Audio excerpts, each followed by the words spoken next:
Hello and welcome to this game review. So in this game, quite a few impatient moves were played, but of course it was all decided more or less because of one blunder, which blundered a central pawn, but you did not really comment too much on that move, which is something to think about. But okay, so we have the King's Indian, and after e3, black goes for the Benoni. So here we will play the Benoni, but because of e3, we will lose a tempo at some point because we will play e4 anyway, so e4 will be played in two moves. But still, this is good for us because the Benoni is not a very good opening. So even without a tempo, we're doing quite good. d6, knight c3, knight a6. So this is one way to develop with black. So black is playing the kind of slow Benoni, not playing e6, which would be the standard move, trying to take, but knight to a6 to c7, kind of hinting at b5. Bishop e2, rook b8.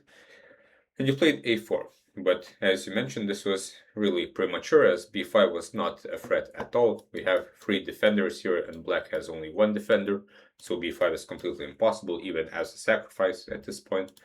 So there was no reason at all to play a4. We could just play castles, and let's say black plays knight c7. Now it makes a bit more sense as the knight is further from b4, so we can play a4 now. Because maybe b5 was a threat, in our case, after a6 it will be a threat, so we would have to play it at some point anyway. But a4 was very bad timing, as now the knight can just sit on b4. And this knight isn't terribly good on b4, but it does kind of annoy white at some points, and sometimes there will be some forks. Okay, castles, castles, e4. So still white is doing quite well. Knight e8 doesn't really have much of an idea. Black should probably just play e6, getting a normal Benoni. Here bishop f4, a6. So black has the idea of knight c7, b5, but still quite far away because even if this happens, still have this bishop. So b5 is not really a threat. And of course, white's main idea here is to play e5. But there is no rush here, as currently if we play e5, we're not really threatening anything. There's not really any point to play this. And importantly, black can get rid of his bad bishop from c8 to g4 and take. And this is often black's problem piece. And if we had played the move h3, not only would this give our bishop a nice square on h2, we would also dominate this bishop, and black will have quite a hard time finishing development. This bishop can't go here or here. Our next moves can be rook e1, bishop h2, and e5. Not all of these are necessary, but at some point we will play e5. Okay, e5 was played, bishop g4. Mentioned this punishes e5, but it's not like it really punishes it, but it does kind of make you get rid of the tension you kind of have to take here, which would develop the black knight. Even here, white is doing quite fine because of the squares and the weak a7 pawn. White has quite good pieces. b5 is not really happening. Example after this. Black is sort of fine if he gets developed, but there's nothing special. For example, after this, we can continue with rook a1. We could take some space over here, and I would still prefer white. But queen d2 is just a terrible tactical mistake. It's hard to understand how this happened, because before making the move queen d2, we must think about the opponent's checks, captures, and attacks, right? The opponent had no checks, and he had basically only two captures, right? And we had to think about them. After bishop f3, this is a very simple tactic, getting rid of the defender of this. And after bishop takes f3, d takes e, we have lost a pawn for nothing. So this is very hard to understand. Now we have no center. Black can put his knight on d6, and white is doing quite badly. Still, white has one idea, which is to attack this pawn on c5. And this a4, a6 inclusion is important, because now after bishop e3, if black plays b6, we can play a5. This is a typical idea in some Benonis. Now white is undermining this pawn on c5, and since the pawn is on a6, black cannot keep his structure intact. Instead, bishop h6, which is a very strange decision, because this bishop is clearly worse than this one. It's blocked by this pawn, and the black has slightly less space, so exchanging pieces also doesn't seem to make too much sense. And plus, we have just lost a pawn. So exchanging pieces once we've lost a pawn is quite difficult to understand. And not to mention we're losing time, as bishop e3 will at least create a threat. So this is a few mistakes in a row now by white. So quite concerning. Bishop h6. And now black should have probably taken because the queen is very misplaced here. Knight d6, someone has to defend here. And black will start pushing. Probably he will try to play e6 at some point. b5 is also an idea. Black is just up a pawn for nothing. We also have this horrible bishop. So the position is quite bad. Knight d6. We exchange. And rook e1. But this gives up the pawn on c4, which is also hard to understand. If we're trying to exchange the pawn on c4 for e5, well, then black will be able to exchange his doubled pawn for our good pawn, which is not a very good exchange. Instead, probably we should have just developed the queen to e2 and defended c4 by also gaining a tempo here. Now, had we had f6 happen, we could at least put the bishop on a decent square and try to play f4 to gain some kind of counterplay. And since black's pieces are not really playing b5 anytime soon, we do have some kind of compensation. After rook fe1, the pawn is saying, so another one move blunder, which is kind of hard to understand again. So f6, queen e2, and b6, kind of a waste of time. Black could have just put a knight on d4 instantly. And here, white really needs some kind of active counterplay, and here an instructive move was g4.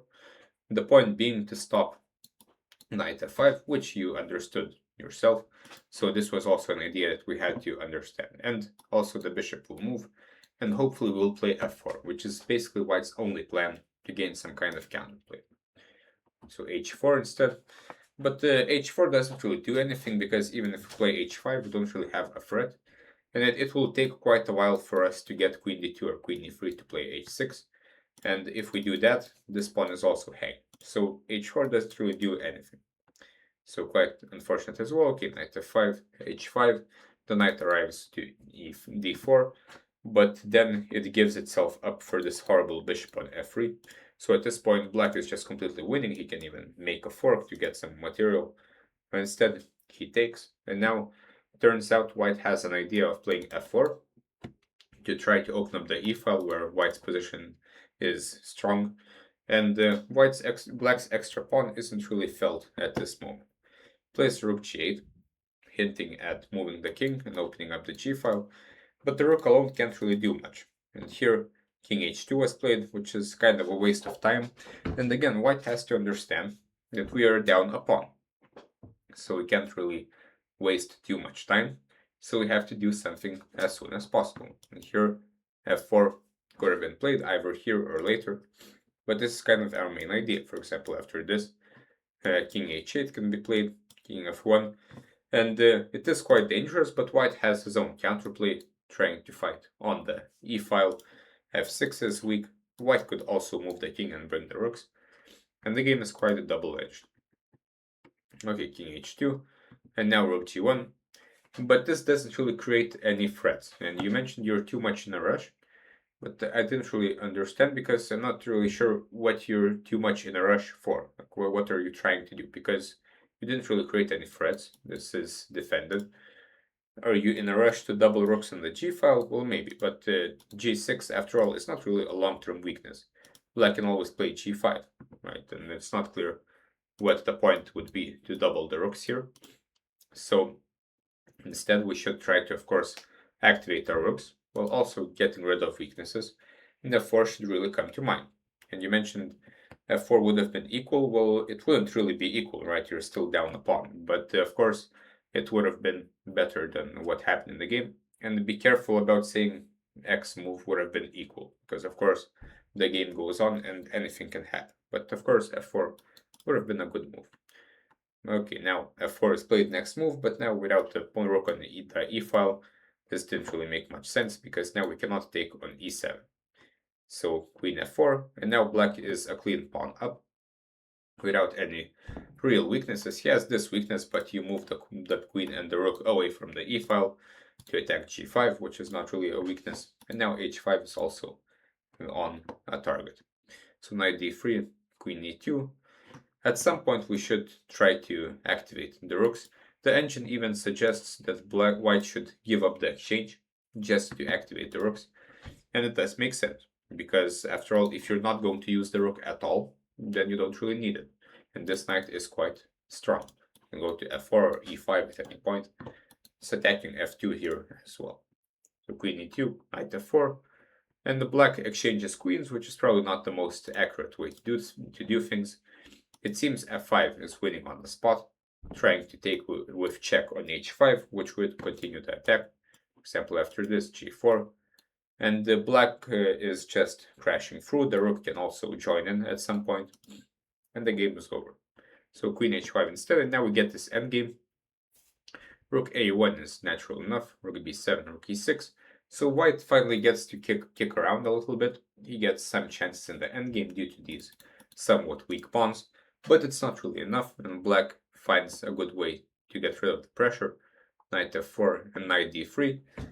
Not only attacking these pawns, which would eliminate the threat on these pawns, but also he has this threat, which was missed.